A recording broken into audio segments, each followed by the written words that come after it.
Muy bien, son las 8 de la mañana con 11 minutos. Está con nosotros Pedro Espadaro, congresista del fujimorismo, como bien sabemos. Se ha determinado desde la sala penal que preside Javier Villestein en la Corte Suprema que Alberto Fujimori va a cumplir toda su condena en prisión. Y de hecho ya en el Twitter hemos lanzado más temprano la pregunta que ya mucha gente está contestando y que tiene que ver justamente con la decisión que ha tomado la sala de Villestein y si está de acuerdo con que Fujimori pues mantenga esta condición y que además pase toda su condena en prisión. Está en el Twitter. Si quieren participar de la pregunta, como siempre, van al Twitter y ahí escriben lo que les parece. Y de hecho, yo estoy leyendo, siempre leo permanentemente sus opiniones, que es lo que a nosotros nos interesa. Y no solamente lo pueden hacer desde el mismo Twitter, sino también pueden hacerlo a través de la cuenta de panamericana.pe. Ahí está la pregunta. ¿Está de acuerdo con que Fujimori cumpla toda su condena en prisión? ¿Qué piensa Pedro Espadaro?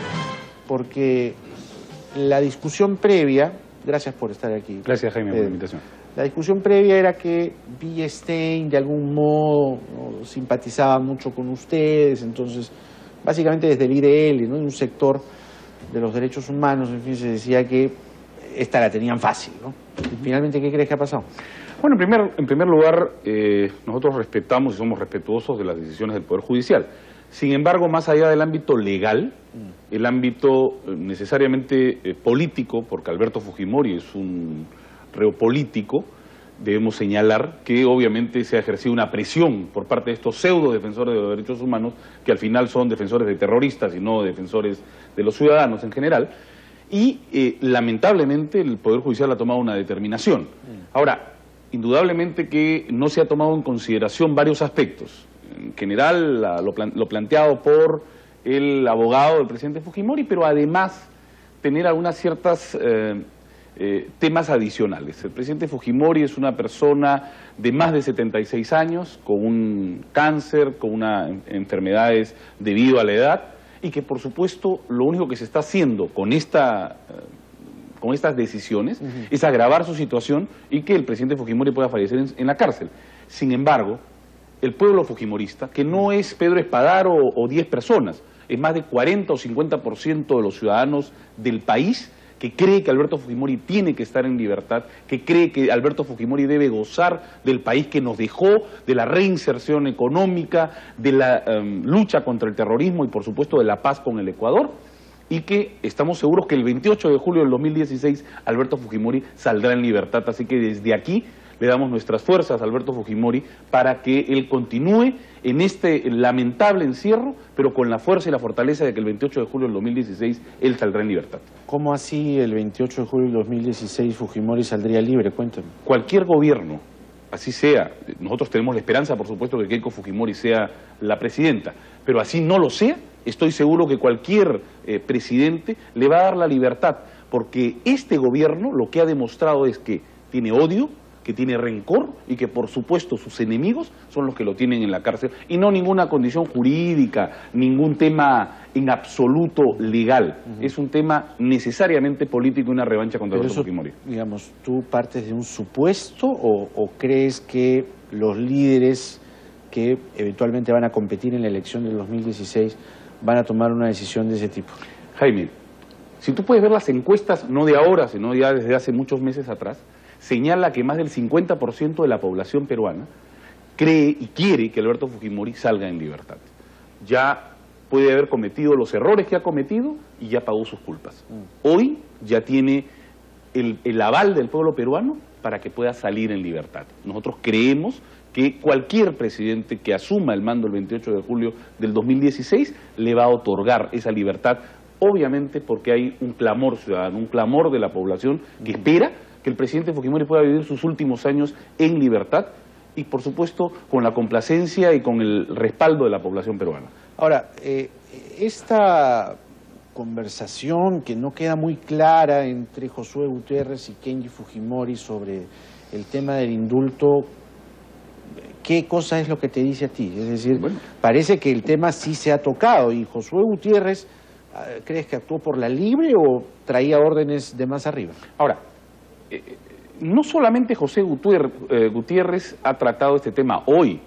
Cuando se venía viendo el tema del indulto y cuando la familia presenta el indulto humanitario, se señalaba que algunos personajes del gobierno trataron efectivamente de lanzar algunos puentes o, digamos, querer canjear el comportamiento de la bancada fujimorista con la libertad de Alberto Fujimori, y eso no es negociable.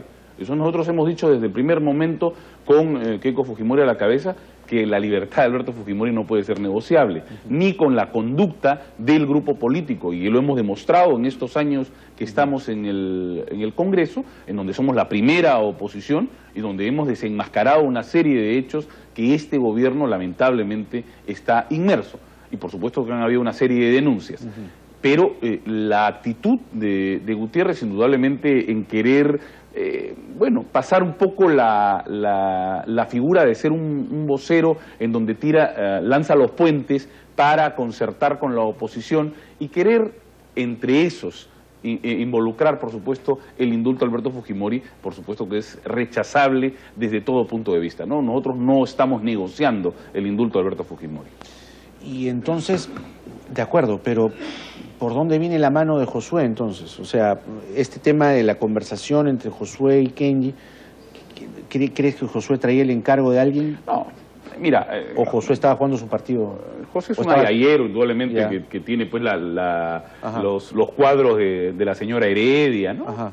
No creemos que sean el canal adecuado para lanzar algún tipo de ese mensaje. Además, teniendo en consideración lo que hemos dicho siempre, y reitero, el indulto de Alberto Fujimori no es negociable sobre el comportamiento de la bancada, sobre las expresiones de los congresistas y sobre la acción concreta que realiza la bancada de Fuerza Popular.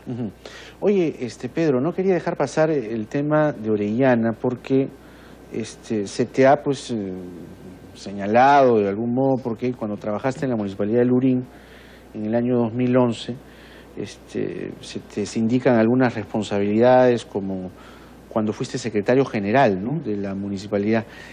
¿Tú vas a testificar ante algún fuero? ¿Vas a colaborar con la justicia ahora que ha caído Orellana? A ver, nosotros desde el primer día que se forma la comisión Orellana y cuando un señor, que es el señor Paso Holder, fue a decir sin ninguna prueba que yo tenía algo que ver con esta mafia, nosotros pedimos inmediatamente acudir a la Comisión Orellana y nos presentamos y dimos nuestros testimonios. Primero, sobre el caso del señor Paso Holder, que hemos demostrado que no tenemos absolutamente nada que ver y que toda la documentación que se solicitó en mi cargo de secretario general no tengo ninguna responsabilidad en cuanto a emisión de informes técnicos. Nosotros recibimos los documentos, ¿no es cierto?, distribuimos a las áreas que tienen que emitir los informes y luego damos respuesta de esos documentos que nos llegan a nuestra área y por supuesto le damos respuesta al ciudadano. Claro.